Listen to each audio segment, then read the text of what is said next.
দর্শক, গত ১.৫ বছর ধরে আমরা বাংলাদেশের রাজনীতিতে একটা স্লোগান খুব করে শুনেছি, ঢাকা না দিল্লি, ঢাকা ঢাকা। এই স্লোগান যারা দিয়েছেন তারা ভারতীয় আধিপত্যবাদের বিরুদ্ধে কথা বলেছেন সব সময়, এবং সেটা কখনো কখনো পজিটিভ মাত্রা থেকে নেগেটিভ মাত্রায় গিয়েছে। সেটা একেবারে ভারত বিদ্বেষী, ভারত বিরোধিতা, ভারতের সঙ্গে যুদ্ধংদেহী একটা পরিস্থিতি তৈরি করার ব্যাপারও আমরা দেখেছি।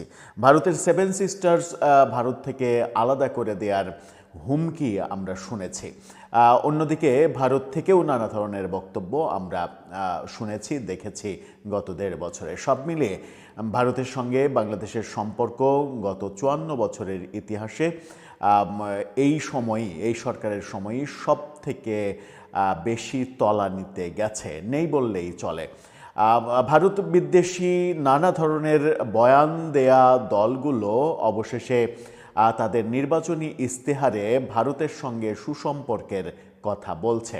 আজকে অন্যতম শক্তিশালী একটি দল জামাত ইসলাম তাদের নির্বাচনী ইস্তেহার প্রকাশ করেছে, সেখানে ভারতের সঙ্গে সুসম্পর্কের কথা বলছে তারা। কিন্তু এই কথাটা গত ১.৫ বছরে তারা মাথায় রেখেছিল কিনা, কিংবা তারা যাদের সঙ্গে জোট করেছে নির্বাচনী, সেই জোটের অন্য দলগুলোও মাথায় রেখেছিল কিনা, সেই প্রশ্নও আসছে। আবার আজকে ভারতীয় একটি গণমাধ্যমে সাক্ষাৎকারও দিয়েছেন জামাতের আমির, সেখানেই বা তিনি কি বললেন চলুন একটু জেনে দেখি ইস্তেহারে কি আসলো, ভারতীয় গণমাধ্যমে ভারত বিষয়ে কি বলছেন জামাতের আমির। থাকবেন পলিটিক্স টিভির। দর্শক, বলছিলাম ভারত বিদ্বেষী রাজনীতি করা রাজনৈতিক দল এবং ভারতের বিরুদ্ধে নানা ধরনের কথাবার্তা বলা অবশেষে গত বছরের শেষ দিকে এসে ভারতীয় কূটনীতিবিদদের সঙ্গে গোপন বৈঠক হয়েছিল সেই কথা বিদেশি একটি গণমাধ্যমকে বলা, সংবাদ সংস্থাকে বলা, সেই ব্যাপারগুলো যখন বাংলাদেশের রাজনীতিতে অনেক বেশি আলোচিত, তখন জামাত দেখলাম আমরা তাদের নির্বাচনী ইস্তেহার প্রকাশ করলো। সেই ইস্তেহারে ভারতের ব্যাপারে পজিটিভ কথা বলা হলো, এবং আরও মজার ব্যাপার হচ্ছে তাদের ইস্তেহারে পাকিস্তানের প্রসঙ্গ নেই, পাকিস্তানের সঙ্গে সম্পর্ক কেমন হবে সেই প্রসঙ্গ নেই। ইস্তেহার পাওয়ার পরই এটা নিয়ে সামাজিক যোগাযোগ মাধ্যমে লেখালেখি হচ্ছে। অনেকে বলছেন এটা জামাত ইসলামের রাজনীতির নতুন একটা কৌশল, কারণ ইস্তেহারে পাকিস্তান প্রসঙ্গ আনলে কিংবা ভারত বিদ্বেষী মনোভাব রাখলে সেটা নির্বাচনে নেগেটিভ ইম্প্যাক্ট পড়বে। সাম্প্রতিক সময়ে নারী ইস্যুতে যেরকম নেগেটিভ ইম্প্যাক্ট তাদের উপরে পড়েছে, সেটা আর তারা বাড়াতে চায়নি। চলুন একটু জানি কি বলছে গণমাধ্যম। এনটিভি শিরোনামটা দেখলেই বুঝতে পারবেন। সেখানে বলছে জামাতের ইস্তেহার, ভারতের সঙ্গে হবে সুসম্পর্ক, নাম নেই পাকিস্তানের। ভারতের কথা বললেও পাকিস্তানের নাম নেই। কি বলা হচ্ছে সেখানে? ২৬টি প্রসঙ্গ তারা বলছে, 10টি প্রসঙ্গকে অগ্রাধিকার বলছে, 41টা দফার কথা বলছে। সব মিলিয়ে তারা একটা ইস্তেহার প্রকাশ করেছে আজকে, এবং সেই ইস্তেহারে এনসিপির মতো করেই একটা কমন বিষয় তারা রেখেছে, সেটা হচ্ছে তারা বিজয়ী হলে তরুণদের সামরিক প্রশিক্ষণ দেবে। এই সামরিক প্রশিক্ষণ দেবে তরুণদের, এটা কাদের সঙ্গে যুদ্ধ করার জন্য, সেটা এনসিপির বিভিন্ন সময়ে বিভিন্ন ভাষ্যে কিংবা সাবেক উপদেষ্টা আসিফ মাহমুদ সজীব ভূঁইয়ার ভাষ্যে পরিষ্কার হলেও জামাতের দিক থেকে পরিষ্কার করা হয়নি।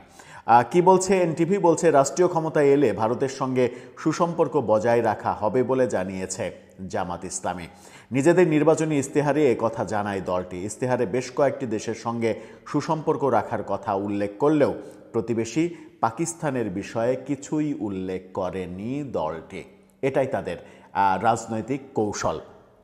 আজকে রাজধানীর বনানীতে হোটেল শেরাটনে এক অনুষ্ঠানে জামাতের এই ইস্তেহার ঘোষণা করা হয়।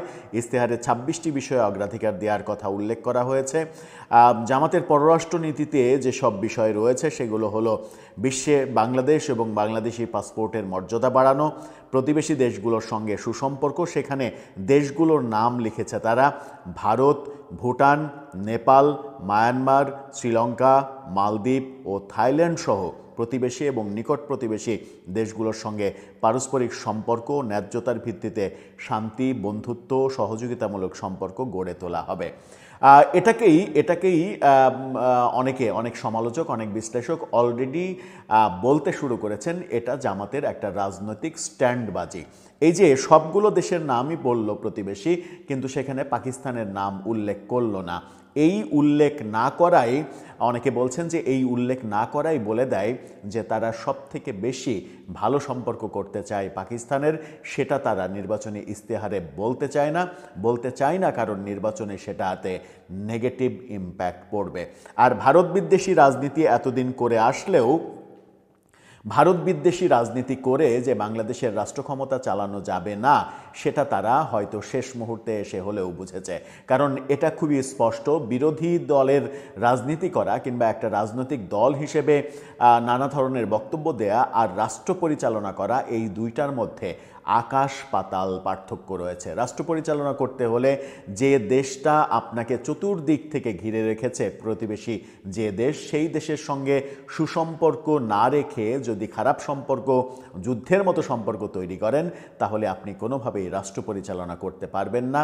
এটা রাষ্ট্র পরিচালনার সূত্রে গিয়ে জামাত ঠিকই বোঝে, কিন্তু তাদের গতানুগতিক যে রাজনীতি, সেই রাজনীতিতে আমরা প্রতিনিয়ত দেখি ওই স্লোগান, ঢাকা না দিল্লি, ঢাকা ঢাকা। কিন্তু একটা সময় যে স্লোগান হয়েছিল মুক্তিযুদ্ধের সময়, ঢাকা না পিন্ডি, সেই স্লোগানের আদলে এখন যে ঢাকা না দিল্লি করা হচ্ছে, মুক্তিযুদ্ধের আদলে ঢাকা না পিন্ডি, এই স্লোগানের ভিত্তিতে কি বলা হয়েছিল, মুক্তিযুদ্ধ বিরোধীরা কি বলেছিলেন, সেগুলো আমরা খুব ভালোভাবে জানি। এছাড়া তারা বলছে মুসলিম বিশ্বের সঙ্গে সম্পর্কের অগ্রাধিকার, উন্নত বিশ্বের সঙ্গে সম্পর্ক, পূর্ব ইউরোপ, আফ্রিকা, দক্ষিণ আমেরিকার সঙ্গে সম্পর্ক, জাতিসংঘ, আন্তর্জাতিক সংস্থার সক্রিয় সম্পৃক্ততা, আঞ্চলিক সংস্থায় সক্রিয় অংশগ্রহণ, রোহিঙ্গাদের জন্য শান্তি এবং নিরাপত্তা উদ্যোগ, জাতিসংঘ শান্তিরক্ষী বাহিনী সহ নানা বিষয়ে তারা কথা বলছে। ইস্তেহারে যখন ভারতের ব্যাপারে পজিটিভ কথা বলছে, ভারতের সঙ্গে সম্পর্ক উন্নয়ন করতে চাইছে তারা, তখন ভারতীয় গণমাধ্যম দ্য উইকে যে কথাটা বলছেন জামাতের আমির, সেটা খুবই ইন্টারেস্টিং। উইকে দেয়া যে বক্তব্য, সেটা নিয়ে শিরোনামটা দেখে নিন। সেখানে বলা হচ্ছে, দ্য উইকে সাক্ষাৎকার, জামাত প্রগতিশীল ও মধ্যপন্থী ইসলামী দল, সময়ের সঙ্গে নীতি পরিমার্জন করেছে। কি ভয়ঙ্কর কথা! জামাত নাকি প্রগতিশীল একটা দল, জামাত নাকি মধ্যপন্থী একটা দল, এবং তিনি বলছেন সময়ের সঙ্গে নীতি পরিমার্জন করেছে। অর্থাৎ যখন যে সময় এসেছে, যখন যে কথা বলা উচিত, তখন সেই ধরনের কথা তারা বলেছে। কোনো একটা নীতিতে তারা ফিক্সড থাকেনি, এটা তিনি স্বয়ং স্বীকার করছেন, এবং তিনি জামাতকে প্রগতিশীল দল হিসেবে বলছেন, যেটা একটা ভয়ঙ্কর মিথ্যা কথাই বলা যায়। কারণ জামাত কোনোভাবেই প্রগতিশীল দল নয়। সাম্প্রতিক সময়ে নারী ইস্যুতে, বিশেষ করে এক্স হ্যান্ডেলের পোস্টের কথা তো বাদই দিলাম, সেটা তো হ্যাক হয়েছে তাদের দাবি, এবং তারা আইনানুগ ব্যবস্থাও নিচ্ছে। কিন্তু আল জাজিরার সাক্ষাৎকারে নারী বিষয়ক জামাত আমিরের যে দৃষ্টিভঙ্গি উঠে এসেছে, সেই দৃষ্টিভঙ্গি উঠে আসার পরে যদি তিনি দাবি করেন যে তার দল একটা প্রগতিশীল দল, কিংবা দাবি করেন মধ্যপন্থী দলও, ধরে নেওয়া যায় যে মধ্যপন্থী দলও, তবুও তো সেই দাবিটা আদতে ধোপে টেকে না। কারণ জামাত একেবারে পরিষ্কারভাবে একটা ডানপন্থী দল। মধ্যপন্থী দল হলে অনেক বিষয়ে তারা সহনশীল আচরণ করত। নারী বিষয়ে তাদের যে অবস্থান, সেই অবস্থানটা কোনোভাবেই গ্রহণযোগ্য নয় বলেই বেশিরভাগ মানুষ বলছেন। আর এই যে দাবি, উইকের সাক্ষাৎকারে দাবি করছেন যে প্রগতিশীল দল জামাত, এটা বেশ ভবিষ্যতে হয়তো এটা নিয়ে হয়তো আজকে থেকে আলোচনা শুরু হবে, এবং এটা ভবিষ্যতে হাসির খোরাক যোগাবে যে জামাত ইসলামও বলে তারা প্রগতিশীল দল। রাজনীতিতে আমাদের অনেক কথাই শুনতে হবে। শুধু আজকে জামাতের প্রসঙ্গে বলছি, কালকে বিএনপি ইস্তেহার দিলে বিএনপির প্রসঙ্গে আলোচনা হবে। এই রাজনৈতিক দলগুলো রাজনীতির স্ট্যান্ডবাজি যে বাংলাদেশে ঐতিহাসিকভাবে বিএনপি, জামাত, আওয়ামী লীগ সহ বিভিন্ন দলগুলো এবং নতুন গড়ে ওঠা যে এনসিপি, তারাও যে রাজনৈতিক স্ট্যান্ডবাজি শিখে গেছে, এই স্ট্যান্ডবাজি, এই যে পুরনো বন্দোবস্ত, এখান থেকে কোনো দলই আদতে বেরোতে পারবে বলে আপাত দৃষ্টিতে মনে হচ্ছে না। যদি বেরোতে পারে সেটা হবে বাংলাদেশের রাজনীতির জন্য একটা সৌভাগ্যের ব্যাপার। দর্শক, আপনার মতামত এ ব্যাপারে জানিয়ে লিখতে পারেন আমাদের